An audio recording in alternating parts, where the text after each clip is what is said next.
Kiprun is a French brand that is looking to make its way into the US, and ahead of their debut, they've invited media to their training camp in Kenya to meet their athletes, learn about the brand, and experience running in the Rift Valley. So it's time to hop on a plane and head to Africa. This is a runner's weekend in Iten, Kenya.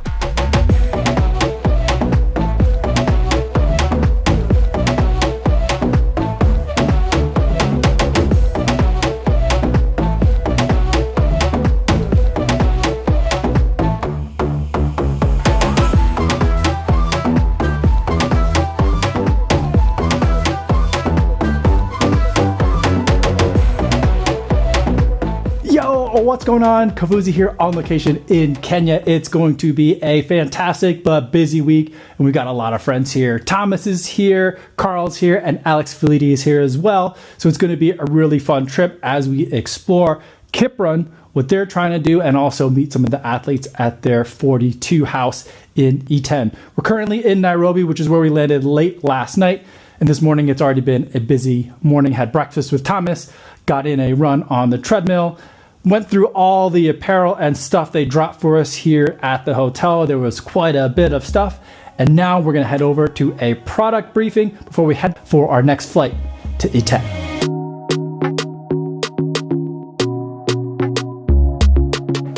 After a short flight on a prop plane, we have made it to Eldoret. The flight from Nairobi to Eldoret was less than an hour flight time, and upon arrival, we were greeted by the Kiprun Matatu. They gave us some Decathlon snacks. I didn't know Decathlon made food, but they make these little bars, so we're going to try some of these. First one is salted.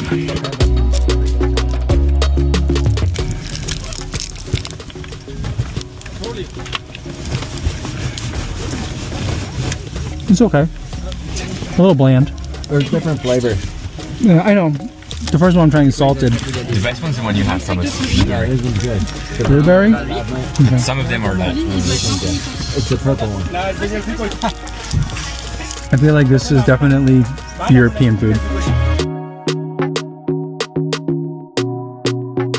The drive to our hotel in Eldoret was short, and we got some lunch. I had beans, rice, chapati, and ugali. And then it was time for our first group run.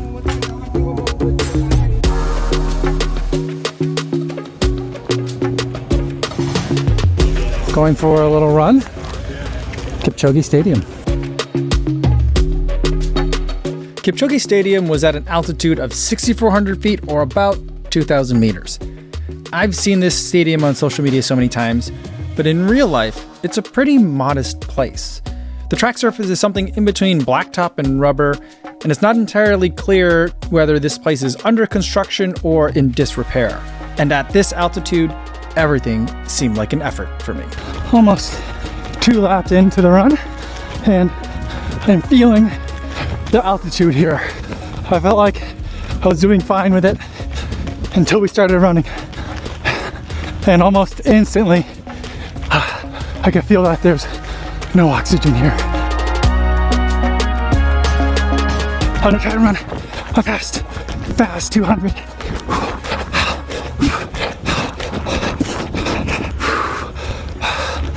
Oh, the air is thin here. But no matter how starved for air I was, I insisted that we all line up and race. I first did this in Eugene with Robbie during World Championships, and then in Zurich with Running Shoes World during Diamond League, and now, with Carl and Alex and our PR hosts, it was time to race.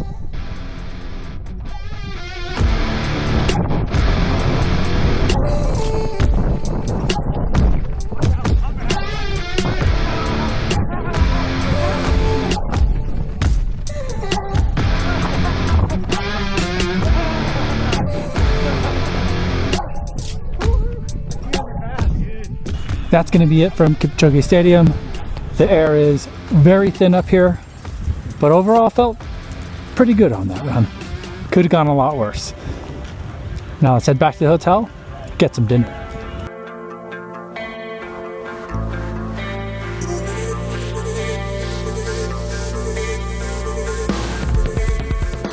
Outside the stadium, there was a dude selling old super shoes off a blanket. It was just one of the many reminders of just how different this place was. The next morning after breakfast, we got back in the matatu to make our way to Iten, home of champions.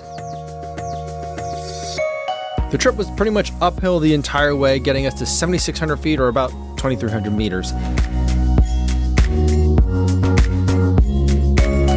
Pulled over on the side of the road quick just to get a view of the sign. Here we go. Woo.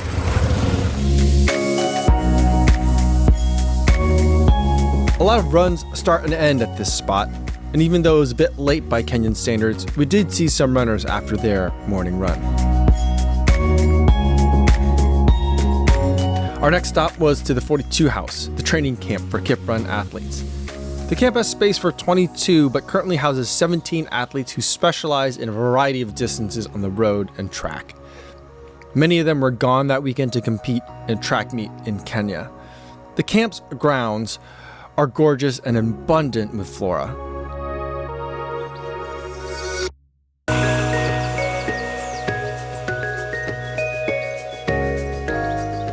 The main building has their dining hall and living room. That's where they keep their team trophies, their calendar, and their library. Pro tip, if you ever get a chance to visit the 42 House, it is customary to bring a book you've read as a gift to donate to the team library. They do a lot of reading. The second floor is a gym with a massage area. They told us that they like to keep things sparse here so that there's room for the athlete to do what they need to do, and so that there's minimal distractions to the work. A common theme we would see repeated throughout the camp. All right, going up another flight of stairs. Feel every single step at this altitude. Ugh.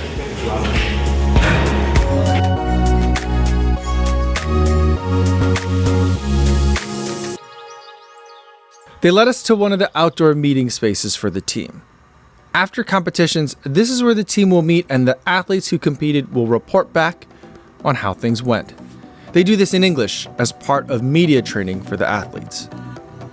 For us, it would be where we would unbox Kiprun's upcoming race shoe, the KD900X Lab. Currently, Kiprun uses a code for their product names. Shoes are either KD or KS. KS is a more chill type of product. KD is more performance oriented. The 900 means it's got a lot of Kiprun technology in it. Shoes are either in the 500 range or the 900 range. The next number is usually a dot version number.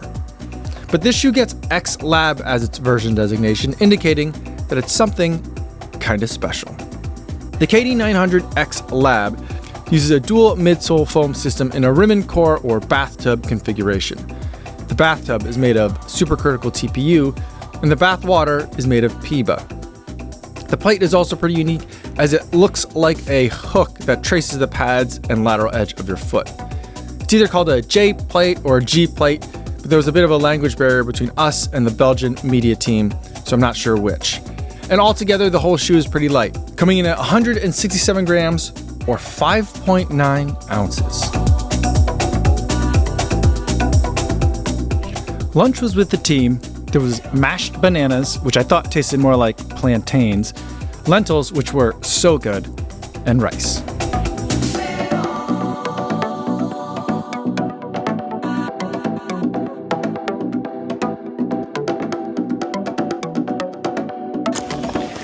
We're gonna go for a walk now. Explore Iten.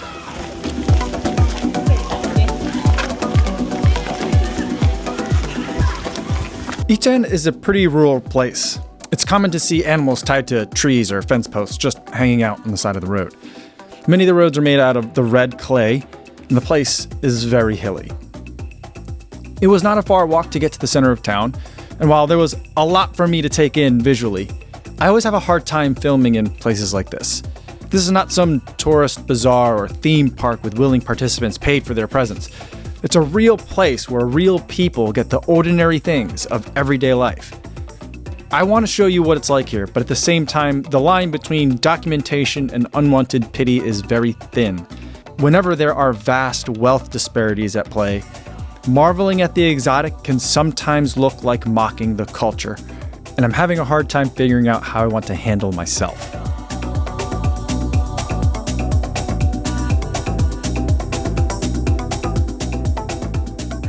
At the other end of town, we saw the other Iten Home of Champions sign and did some contenting before we headed back to the 42 house.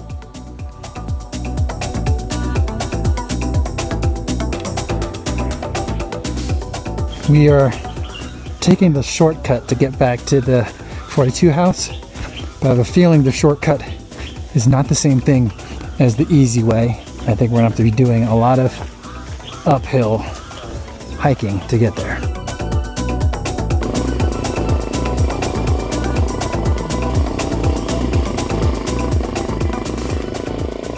Back at the 42 house, there was some time to just film stuff or rest.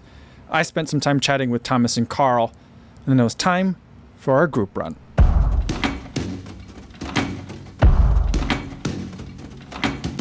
We are going for our afternoon run for today. Altitude is 7,200 feet.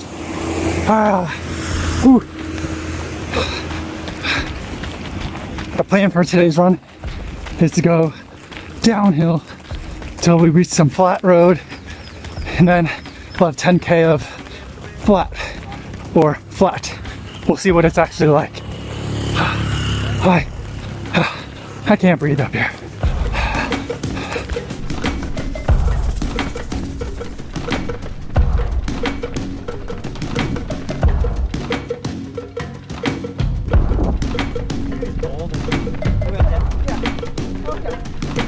Quick pit stop at the van so people are changing shoes, and then we're gonna run the flat dirt road. We even picked up 2 more Kiprun athletes to join us on the group run.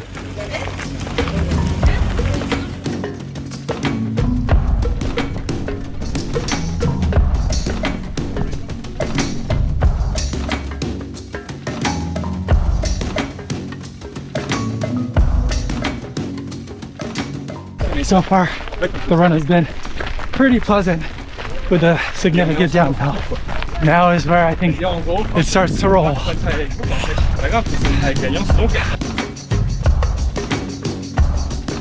Alright guys, 5 miles into the run. I don't know if we're stopping and turning around or if we're done. Filmed a bunch while we were But camera set. I don't know if we're waiting for the rest of the group, but it is absolutely beautiful here, and the colors are just so vibrant and you could see so far. It is really quite gorgeous. It's amazing. We're gonna try Decathlon energy gels. It is 20 milligrams of caffeine, 32 grams of carbs. It's got BCAAs, vitamin E and zinc.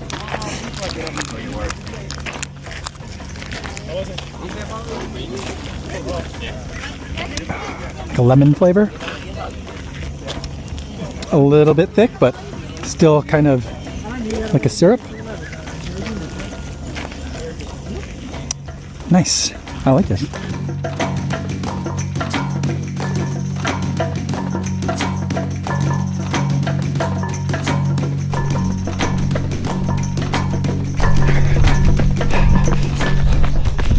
So the car had to drive up a little bit more before it could reach a place for it to turn around. So we're gonna kind of double back and add a couple more miles and let the van scoop us up. And right now, there are children running beside me, some of them barefoot, and they're having an easier time of it than I am. That's for sure.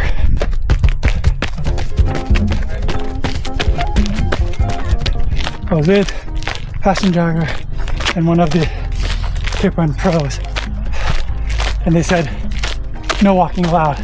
So I tried, but this hill is wild and I am struggling.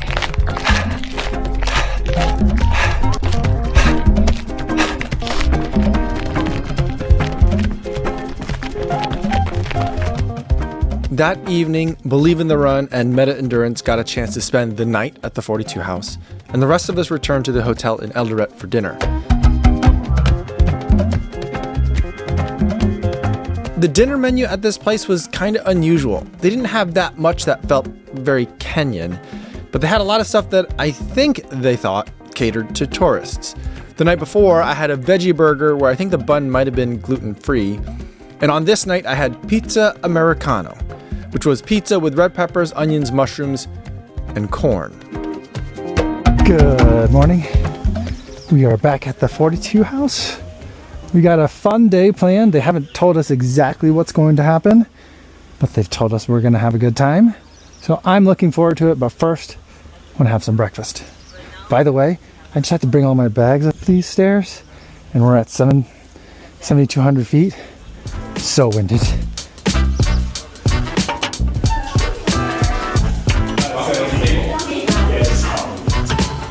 Breakfast at the 42 house was pretty much just chapati and Kenyan tea.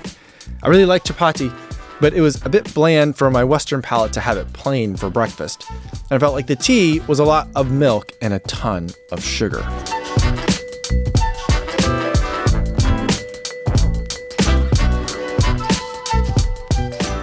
First stop for today is we're visiting a school that is, at least in part, funded by Kiprun. Our first stop of the day would be St. Patrick's, a high school that has produced some of the world's most accomplished distance runners. We got to see the original schoolhouse, which was built in the early 60s around the same time Kenya won its independence from the UK. And then we toured the school's museum, which lists the accomplishments of its alumni from world records to Olympic medals and world championships. The list is incredible. And a lot of that success can be attributed to Brother Colin O'Connell, the godfather of Kenyan running. We had a chance to speak with Brother O'Connell, who came as a patrician missionary in the 70s. He had only intended to stay a few years, but once in Iten, he began coaching the school's track team, and he stayed in Kenya ever since. Brother O'Connell told us that he didn't have a sophisticated understanding of running when he started coaching, but he knew that athletics would be a way to connect with the kids at the school, as a culture of athletics had already existed in the region before he got there. He told us that as far as coaching went, he wasn't just trying to make the kids fast, he was always trying to coach the kids to becoming better people. And even though St. Patrick's is an all-boys boarding school, there is a girls' school next door, and Brother O'Connell coaches those girls whenever school is on break. And if you think about it, coaching girls back when he did would have been considered to be quite bold. After all, the first women's Olympic marathon was at the LA Olympics in '84, and the first women's steeplechase world championships was in Helsinki in 2005. There doesn't seem to have been a doubt in Brother O'Connell's mind, though, that women could run and compete well at these distances. So when you consider women, it wasn't just the Kenya that had issues about women running longer distance, but also and that. But there was many taboos. But luckily, the school, our neighbouring girls' school, allowed me to go there and coach the girls.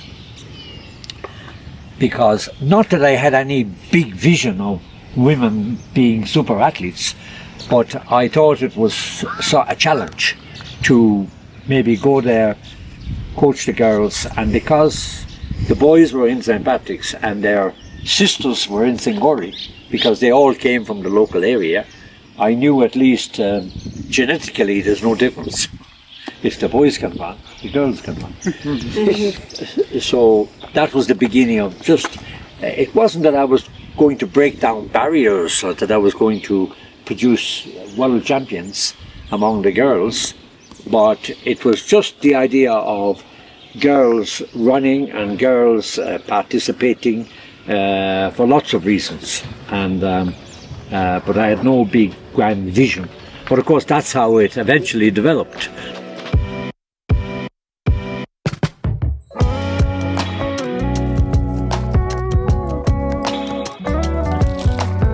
Our next stop was to a non-profit for kids, Shoe for Africa. Shoe for Africa started out as a way to get shoes to Kenya. And since then, there's been a bit of project creep. There weren't any public children's hospitals in Kenya, so Shoe for Africa built one. There wasn't a place for kids to be when they weren't in school, so Shoe for Africa built one. And when the kids didn't have enough food to eat or books to read, Shoe for Africa provided it. There's also a running team at the center, and we got a chance to go for a run with the kids.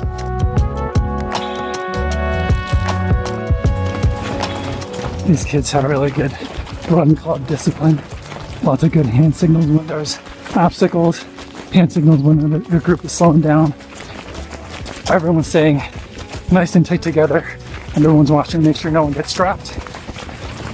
And our footsteps are falling into rhythm even for a lot of this run. It's amazing.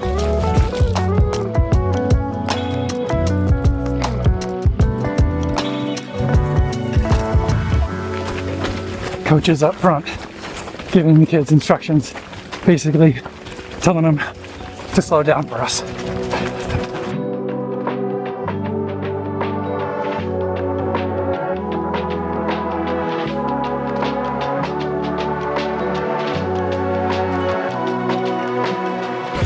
All right, 5K. That was hard for me.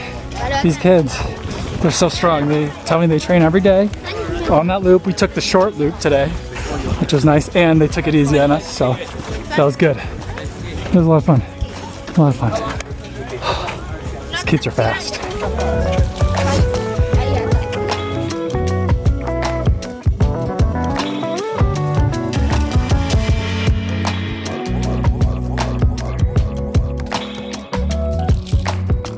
All right, beautiful views here for our lunch. Let's head.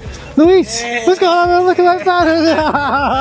Oh, I knew you were gonna be in town. I didn't think I'd see you. Yes, sir. How are you? I'm good. You? I'm doing great. This is my first time in Kenya. Really? I'm enjoying it.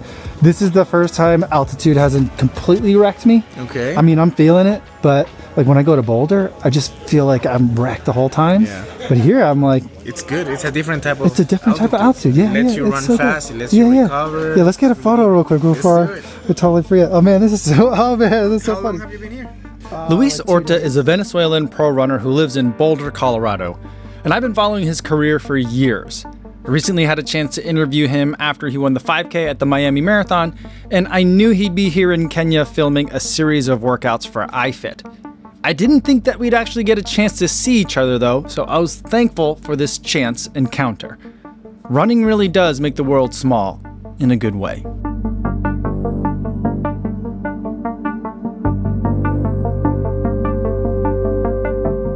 Just finished lunch. Had paneer in barbecue sauce, white rice, masala red snapper, cream spinach, and chapati. There was also a mushroom soup, which was really nice. We had this beautiful view to enjoy it in. Now I'm very sleepy. Over by the Iten Home of Champions sign, there is a little shop that sells Kenyan bracelets.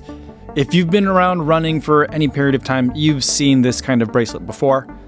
Amos, our Kiprun guide, brought us to this shop. We were able to get bracelets for 300 Kenyan shillings, which is about $2 or $3.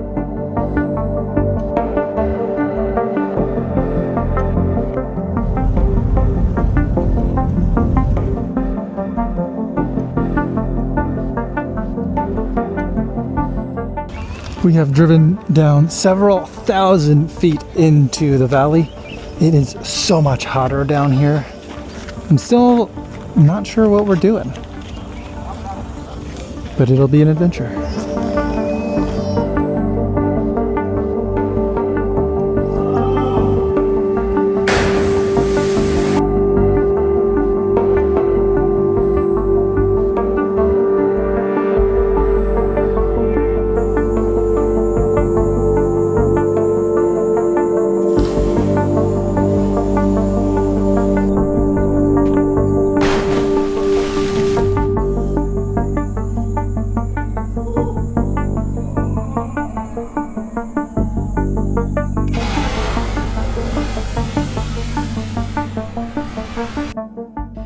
After watching the cliff divers, we drove partially up out of the valley. with the Matatu dropping us off with about 1,000 feet of elevation left to climb to get back to the 42 house. Drop this off on the side of the road. Now we're gonna hike back to the 42 house. They say it's supposed to be about an hour hike. 42, right? Does Says- this really get us back to the 42 house? I don't know. I don't know where we're going. Yeah. I think it's gonna be an hour of hiking straight up.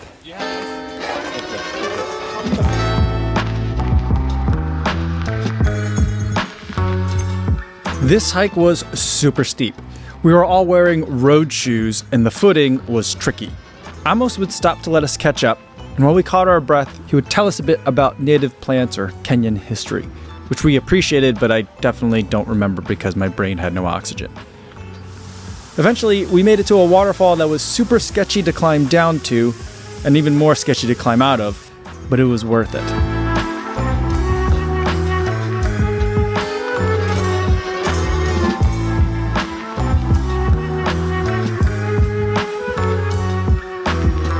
Later, we spotted some monkeys in the trees and poisonous ants on the trail, and we had to jump this water crossing that was way more intense in real life than how it looks on camera.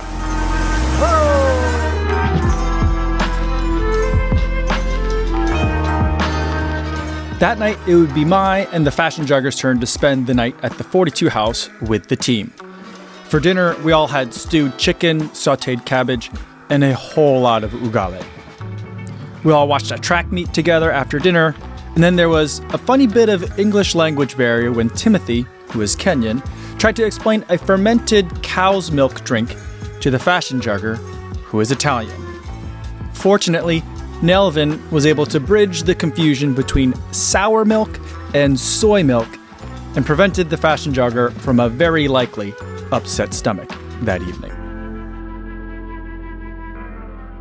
It is currently 8:50 and I'm whispering because things are pretty quiet here. I'm spending the night at the 42 house and I get to sleep in one of the rooms that the athletes who live here would be living in. I'm in here by myself because of the way the numbers worked out, but this is a room that is built for 2 people. So you got 2 beds in here. The athletes, when they do live and train with Kiprun at the 42 house, have to be here from Monday to Saturday afternoon, and then they can go home after the run on Saturday and then come back on Sunday night if they live nearby. Otherwise, they can also feel free to stay here if they want to on those days off. But I thought that I would give you guys a tour, but I also want to note that I'm whispering because we all have to get up really early tomorrow morning. We are hopping in the Matatu at 5:30 a.m. to drive to the long run spot. And so even though it's only about 9 p.m., things are pretty quiet. And there isn't a lot of sound insulation going on in these rooms. So I'm pretty sure people can hear that I'm talking. But this is pretty much the entire room. This is everything there is. I'll give you guys a closer look. So here's one bed, here's the other bed. That is the door to the outside. And then over here, you can see there is a nightstand and there's another nightstand over there. There's a lot of trash because I have some trash, and also Thomas and Carl were in this room last night. So there's some stuff left over from them. I'm not saying that they were messy or anything. That's just why things look the way they look. Also, these towels, those are Thomas and Carl's towels that they used. The white one is the one that I used. But that's also the cabinets.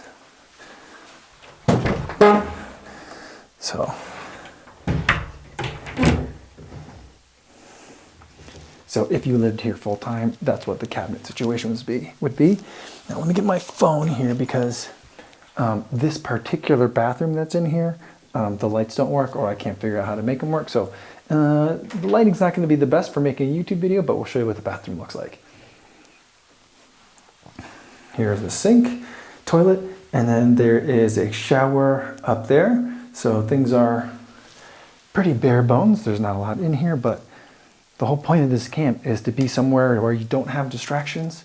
You eat a lot, you train a lot, and you rest a lot. And that's pretty much it. So this room is, I think, pretty much everything you need to be able to accomplish those goals if you were to live here at the 42 house. Now, I gotta pack up all my stuff and get ready so that way when the matatu arrives, we gotta put all our stuff on it because we'll be leaving directly after the long run tomorrow, or pretty much directly after the long run tomorrow. And I also just don't want to be up too late doing work because we're going to be going for a run. So good night, everybody. It is about 6:05 in the morning now, getting ready for a long run. The sun's not going to come up for about 30 minutes, but this is the spot. This place is super crowded. There's other run crews that are starting out at the same time. Our run crews here. There's follow bikes. There's camera crews. This is wild.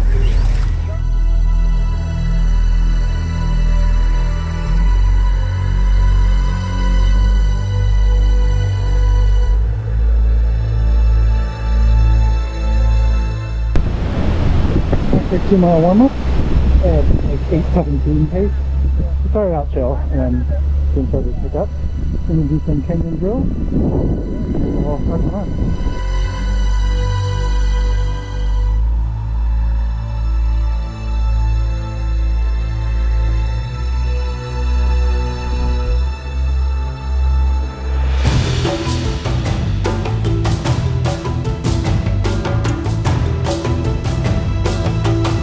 Moiben Road is a very popular route for athletes to run.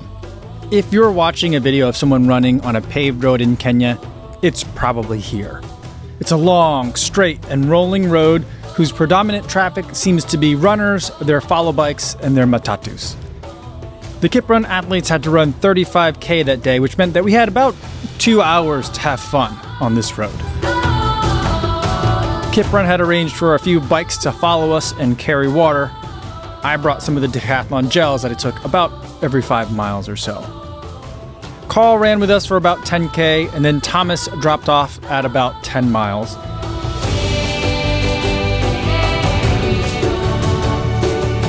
My training plan only had me running about 9 miles easy that day, but I decided to push it for an additional 5K. The run was beautiful, and I just don't know when I'll ever get a chance to come this far to run like this ever again. Once I was done, I got scooped up by a bike and they took me to the matatu. And in true Kenyan fashion, even though it was hot, after all, Iten is along the equator, the windows of the matatu were all shut and everyone had their puffy coats zipped to the top. I spent almost 5 days in Kenya, and yet I was only able to scratch the surface of what the tiny town of Iten has to offer to runners. I can see why people love to train here. The scenery is gorgeous, the altitude gentle, and you can really live a pure monk-like existence here as a runner. Part of me wants to find a way to come back and do a proper training camp here. But having experienced the simplicity of training here, I realize just how many distractions I have in my own running. Run more, eat more, sleep more. That's all most of us really need to do. It only took me a trip of a lifetime, half a world away, for me to figure that out.